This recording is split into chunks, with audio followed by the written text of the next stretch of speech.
जय श्री हरि। स्वागत है आपका आपके अपने चैनल मंत्र शक्ति में। आज हम सुनेंगे ज्येष्ठ मास के शुक्ल पक्ष की सबसे बड़ी एकादशी निर्जला एकादशी की महिमा और इसकी संपूर्ण व्रत कथा। शास्त्रों के अनुसार ज्येष्ठ मास के शुक्ल पक्ष की एकादशी को निर्जला एकादशी कहा जाता है। इस व्रत में पानी ग्रहण नहीं किया जाता, इसी कारण इसे निर्जला एकादशी कहते हैं। वर्ष की 24 एकादशियों में ज्येष्ठ शुक्ल पक्ष की यह एकादशी सबसे बढ़कर फल देने वाली मानी गई है। इस व्रत को करने से साल भर की सभी एकादशियों का पुण्य प्राप्त होता है। ज्येष्ठ मास में दिन बहुत बड़े होते हैं और प्यास भी बहुत अधिक लगती है। ऐसे समय में निर्जल रहकर व्रत करना सचमुच बहुत बड़ी साधना मानी जाती है। यह व्रत स्त्री और पुरुष दोनों को करना चाहिए। इस दिन भगवान विष्णु की आराधना का विशेष महत्व है। ओम नमो भगवते वासुदेवाय नमः इस मंत्र का जाप करना चाहिए। अपने सामर्थ्य के अनुसार ब्राह्मणों को अनाज, वस्त्र, छतरी, फल, जल से भरा कलश और दक्षिणा दान करनी चाहिए।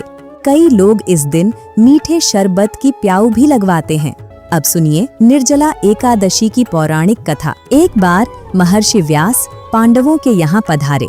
तब भीम ने उनसे कहा, हे भगवन, माता कुंती, भ्राता युधिष्ठिर, अर्जुन, नकुल, सहदेव और द्रौपदी सभी एकादशी का व्रत करते हैं और मुझे भी अन्न खाने से मना करते हैं, लेकिन मैं भक्ति से भगवान की पूजा और दान तो कर सकता हूँ, पर भोजन के बिना नहीं रह सकता। तब श्री व्यास जी बोले, हे भीमसेन, यदि तुम स्वर्ग को अच्छा और नरक को बुरा समझते हो तो प्रत्येक मास की दोनों एकादशियों में अन्न मत खाया करो।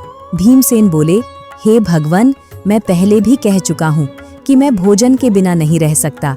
मेरे पेट में वृक्क नाम की अग्नि है, जिसके कारण मुझे बहुत भूख लगती है।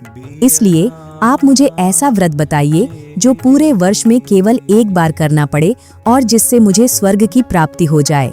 तब श्री व्यास जी बोले, हे पुत्र, शास्त्रों में दोनों पक्ष की एकादशियों को मोक्ष देने वाला श्रेष्ठ व्रत बताया गया है। यह सुनकर भीमसेन नरक के भय से घबरा गए। उन्होंने कहा, अब मैं क्या करूं? 1 महीने में 2 व्रत करना मेरे लिए कठिन है, लेकिन वर्ष में 1 व्रत करने का प्रयास मैं अवश्य कर सकता हूँ। यदि ऐसा कोई व्रत हो जिससे मेरी मुक्ति हो जाए तो कृपा करके बताइए। तब व्यास जी बोले, वृष और मिथुन संक्रांति के बीच ज्येष्ठ शुक्ल पक्ष में जो एकादशी आती है उसी का व्रत करो। इस व्रत में स्नान और आचमन के अलावा जल पीना वर्जित है। आचमन में भी बहुत थोड़ा जल ग्रहण करना चाहिए। इस दिन भोजन नहीं करना चाहिए, क्योंकि भोजन करने से व्रत नष्ट हो जाता है। सूर्योदय से लेकर अगले दिन द्वादशी के सूर्योदय तक जल ग्रहण नहीं करना चाहिए। ऐसा करने से सभी एकादशियों का फल प्राप्त होता है। द्वादशी के दिन सूर्योदय से पहले उठकर दान करना चाहिए। उसके बाद ब्राह्मणों को भोजन कराकर फिर स्वयं भोजन करना चाहिए। इस व्रत का फल पूरे वर्ष की एकादशियों के बराबर होता है। हे भीमसेन, यह बात मुझे स्वयं भगवान ने बताई है। केवल एक दिन निर्जल रहने से मनुष्य के सभी पाप नष्ट हो जाते हैं।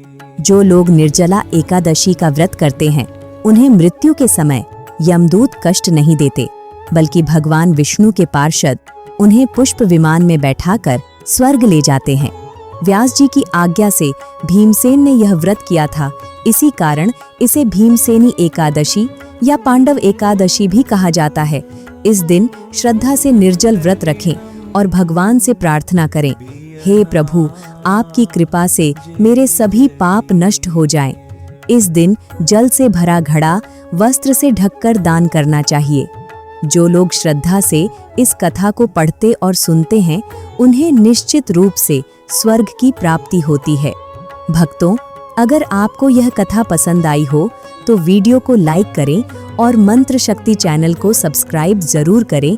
बोलिए विष्णु भगवान की जय।